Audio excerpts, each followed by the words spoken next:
Bonjour tout le monde, bonjour la RDC. Écoutez, on me demande l'interprétation de l'article 217. Déjà, faudrait dire ici que la Constitution, c'est dans tous les pays du monde, c'est un sujet qui requiert quand même une certaine expertise dans l'interprétation et les jugements des articles.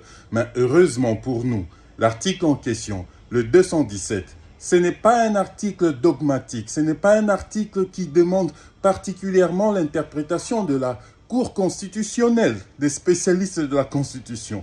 Un simple étudiant de relations internationales de premier graduat, un simple étudiant de droit à la faculté de droit, pourrait interpréter sans ambiguïté cet article 217. C'est un classique dans le droit international. Le législateur a tout simplement voulu dire par l'article 217 que la RDC, comme toutes les nations civilisées du monde, lorsque nous adhérons dans les organisations internationales, la suprématie des règles internationales s'applique sur nos droits nationaux, sur nos règles internes, sur nos droits nationaux. Qu'est-ce que cela veut dire en pratique? Je vais partir par des exemples pour ne pas en faire un sujet de spécialiste. Nous avons récemment rejoint l'EAC, qui est une organisation supranationale. C'est au-dessus de notre nation. La RDC a rejoint une organisation qui regroupe plusieurs pays. Les lois qui s'appliquent en matière, disons, de passeport dans l'EAC ont une suprématie sur les lois qui s'appliquent sur les passeports en RDC. Si par exemple en EAC, on dit quand vous avez un passeport EAC, vous pouvez voyager sans visa au Rwanda, au Kenya, en Tanzanie, et ainsi de suite.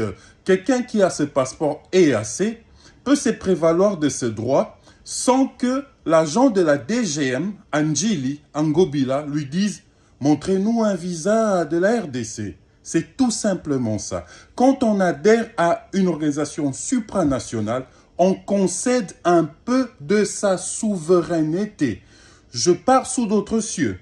L'Europe de nations. Plusieurs nations, ils ont commencé à 6, puis 13, puis 27, puis l'Europe d'aujourd'hui. Ils se sont mis en commun.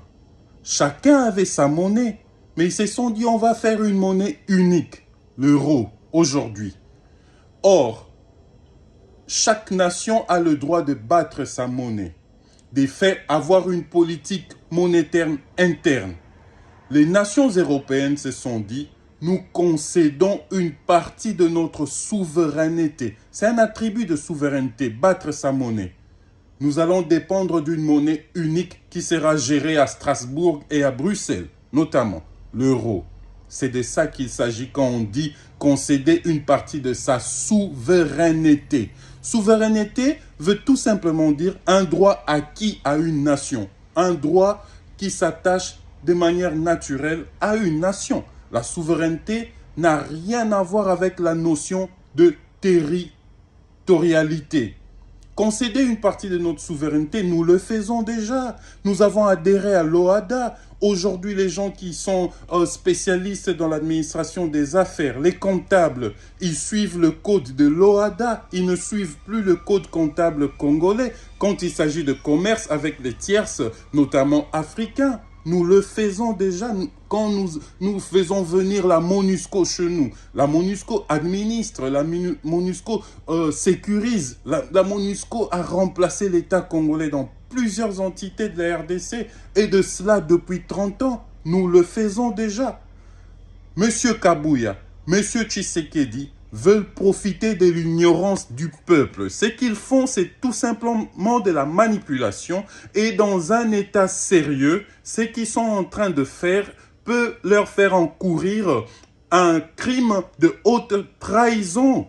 Ils font une mauvaise interprétation à dessein, à moins qu'ils soient réellement ignorants. S'ils sont ignorants, cette vidéo pourrait les éclairer. Il faudrait faire une différence entre la territorialité et la souveraineté. Il n'est jamais été question, il n'en sera jamais question dans l'article 217 de notre Constitution de céder une partie de notre terre, soi-disant parce qu'on veut faire la paix avec le voisin.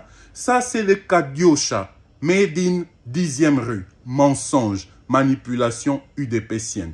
Cette Constitution, on ne veut pas dire qu'on ne peut pas la modifier. Il y a des articles à modifier. On pourrait modifier ces articles. Nous avons deux chambres parlementaires, la chambre haute, la chambre basse.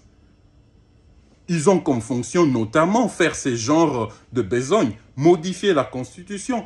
L'UDPS a la majorité dans ces deux chambres. S'il y a des articles qui fâchent, c'est dans la vie normale, dans le cours normal d'une Assemblée nationale, d'un Sénat. Ils n'ont qu'à